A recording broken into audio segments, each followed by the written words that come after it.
नमस्कार। भारत मौसम विज्ञान विभाग के दैनिक मौसम पर चर्चा में आप सबका स्वागत है। आज 15 दिसंबर है। अगर हम बात करें पिछले 24 घंटे की वेदर की, तो भारी से भारी वर्षा इक्का दुक्का पॉकेट्स में तमिलनाडु और भारी वर्षा इक्का दुक्का पॉकेट्स में अंडमान निकोबार द्वीप समूह में देखने को मिली है। सबसे ज़्यादा वर्षा तमिलनाडु में 13 सेंटीमीटर दक्षिणी तमिलनाडु में देखने को मिली है। वहीं अगर हम सर्दी की बात करें तो शीतलहर की स्थितियाँ से भीषण शीतलहर की स्थितियाँ कई स्थानों पर पंजाब में देखने को मिली और कुछ स्थानों पर हरियाणा, पूर्वी राजस्थान में और मध्य प्रदेश में, और इक्का दुक्का पॉकेट्स में पश्चिमी राजस्थान, गंगी पश्चिम बंगाल।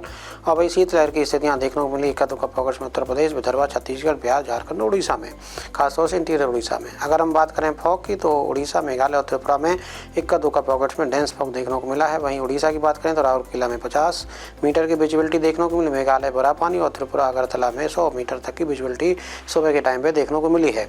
अगर हम आज के इस वेदर ब्रीफिंग की मुख्य बिंदुओं की बात करें तो एक निम्न दबाव का क्षेत्र आने वाले 24 घंटे में दक्षिणी पूर्वी बंगाल की खाड़ी में बनने की संभावना है और धीरे धीरे ये आने वाले उसके बाद 2 दिनों के बाद ये पश्चिम उत्तर पश्चिम दिशा में गति करते हुए बेलमार्क हो सकता है और तमिलनाडु के तटों तक पहुंचने की संभावना है।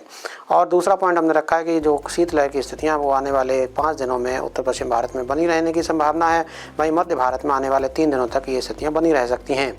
अगर हम सिनॉप्टिक सिस्टम्स की बात करें तो जैसा कि हमने बताया कि एक लो प्रेशर एरिया आने वाले 24 घंटे में दक्षिणी पूर्वी बंगाल खाड़ी में बन सकता है, क्योंकि वहाँ पर अभी एक साइक्लोन सर्कुलेशन अंडमान दक्षिणी अंडमान सागर उससे सटा हुआ जो दक्षिणी पूर्व बंगाल की खाड़ी वहाँ पर देखा जा रहा है। और अगर हम बात करें दूसरे सिस्टम की, तो एक पश्चिमी विक्षोभ अभी 55 डिग्री पूर्व और 30 डिग्री नॉर्थ के आसपास बना हुआ और एक निम्न क्षोभ मंडल में मध्य पाकिस्तान और जम्मू कश्मीर डिवीजन्स के आसपास एक पश्चिमी विक्षोभ और एक सर्कुलेशन देखा जा रहा है। अगर हम बात करें मिनिमम टेम्परेचर से नियर होती है, मिनिमम टेम्परेचर उत्तर पश्चिम भारत में 4 डिग्री से लेकर के 8 डिग्री सेल्सियस के बीच में बने हुए हैं। वहीं अगर मध्य भारत की बात करें तो वहाँ पर 8 से 14 और पूर्वी और पश्चिम भारत की बात करें तो वहाँ पर भी ये टेम्परेचर 8 से 14 डिग्री सेल्सियस के रेंज में देखे जा रहे हैं। अगर हम बात करें पिछले 24 घंटे में तो 1 से 2 डिग्री सेल्सियस की जो फॉल है, मतलब गिरावट है, पूरे ही भारत में देखी गई है ज़्यादातर जगहों पर, सिवाय पश्चिमी उत्तर प्रदेश, पश्चिमी मध्य प्रदेश, पूर्वोत्तर बिहार, तमिलनाडु, वेस्ट बंगाल, सौराष्ट्र, कोंकण, मध्य महाराष्ट्र और पश्चिमी असम में कुछ टेम्परेचर 1 से 2 डिग्री सेल्सियस के राइज हुए। अदरवाइज पूरे भारत में टेम्परेचर में पिछले 24 घंटे में गिरावट दर्ज की गई 1 से 2 डिग्री सेल्सियस की। अब हम बात कर लेते हैं मिनिमम टेम्परेचर की विचलन की, तो ये टेम्परेचर सामान्य स्थिति में पूरे ही भारत में बने हुए सिवाय दक्षिण प्रायद्वीपीय भारत के। और हम बात करें ज़्यादातर स्थानों की तो उत्तर पश्चिम भारत के ज़्यादातर पॉकेट्स में टेम्परेचर 3 से 5 डिग्री सेल्सियस बिलो नॉर्मल देखे जा रहे हैं।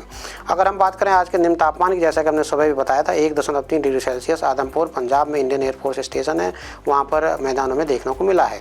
अब हम बात कर लेते हैं आने वाले 7 दिनों की चेतावनियों की। तो अगर डे 1 की बात करें, पहले दिन में तो भारी वर्षा की चेतावनी अंडमान निकोबार द्वीप समूह के लिए है, क्योंकि वहाँ पर अभी ये दक्षिणी अंडमान सागर और उसके आसपास एक साइक्लोन सर्कुलेशन बना हुआ है। अब हम बात करेंगे कोल्ड वेव की, तो जैसा कि आप इस क्षेत्र में देख पा रहे हैं कि मध्य प्रदेश में ऑरेंज कलर के साथ अब वहाँ पर कोल्ड वेव से सीवियर कोल्ड वेव की स्थितियाँ कुछ स्थान पर देखे जाने की संभावना है। वहीं पूरे ही पॉकेट्स उत्तर पश्चिम भारत, मध्य भारत, पूर्वी भारत और उसे सटा हुआ जो उत्तरी पेनिनसुलर भारत, महाराष्ट्र का क्षेत्र, वहाँ पर कोल्ड वेव की स्थितियाँ देखी जा सकती हैं। वहीं अगर हम सौराष्ट्र की बात करें, नलिया और उसके आसपास के स्टेशंस में भी कोल्ड वेव की स्थितियाँ देखे जाने की संभावना है।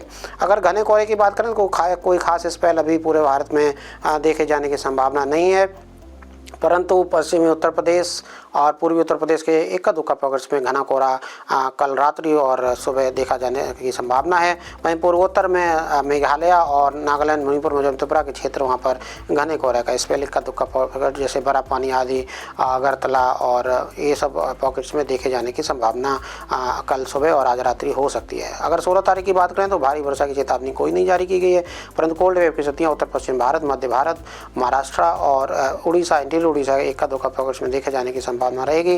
वहीं सौराष्ट्र में भी नलिया और इसके आसपास ये कोल्ड वेव की स्थिति देखे जाने की संभावना बनी रहेगी। अगर घने कोहरे की बात करें तो मेघालय और मणिपुर, मिजोरम, त्रिपुरा में घना कोहरा इक्का दुक्का पॉकेट्स में बने रहने की संभावना है। 17 तारीख की बात करें तो ये स्पेल कोल्ड वेव का बना रहेगा। जम्मू कश्मीर, हिमाचल प्रदेश, उत्तराखंड ये सब पॉकेट्स में और मैदानी क्षेत्रों में भी पंजाब, हरियाणा और राजस्थान और मध्य प्रदेश में कोल्ड वेव की स्थितियाँ देखी जा सकती हैं। और घने कोहरे की बात करें तो घना कोहरा देखे जाने की संभावना पंजाब, हरियाणा और उत्तर प्रदेश में 17 तारीख से बन रही है। वहीं अगर हम भारी वर्षा की बात करें तो जैसे कि हमने बताया था शुरुआत में, लो प्रेशर धीरे धीरे तमिलनाडु के तटों तक आने की संभावना है, इसलिए 17 तारीख को heavy to very rainfall Tamil Nadu में हो सकती है और भारी वर्षा की शुरुआत तटीय आंध्र प्रदेश और रायलसीमा में 17 तारीख से हो सकती है। 18 तारीख की अगर हम बात करें, 18 तारीख में स्पेल ये तमिलनाडु में बना रह सकता है, केरला, तटीय आंध्र प्रदेश और रायलसीमा में थंडरस्टॉर्म के साथ भारी वर्षा हो सकती है 18 तारीख को।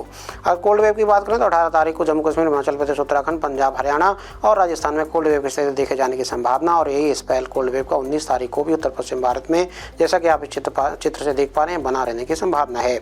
अगर हम भारी वर्षा की बात करें, 19 तारीख को तमिलनाडु में वर्षा में इंटेंसिटी में कमी आने की संभावना है, लेकिन हैवी रेनफॉल, भारी वर्षा तमिलनाडु, केरला, तटीय आंध्र प्रदेश और रायलसीमा में 19 तारीख को भी देखे जाने की संभावना है। अगर हम 20 तारीख की बात करें तो 20 और 21 तारीख को भारी वर्षा की कोई चेतावनी जारी नहीं की गई है, परंतु कोल्ड वेव की स्थितियां 20 और 21 तारीख को पूर्वी राजस्थान में बने रहने की संभावना है।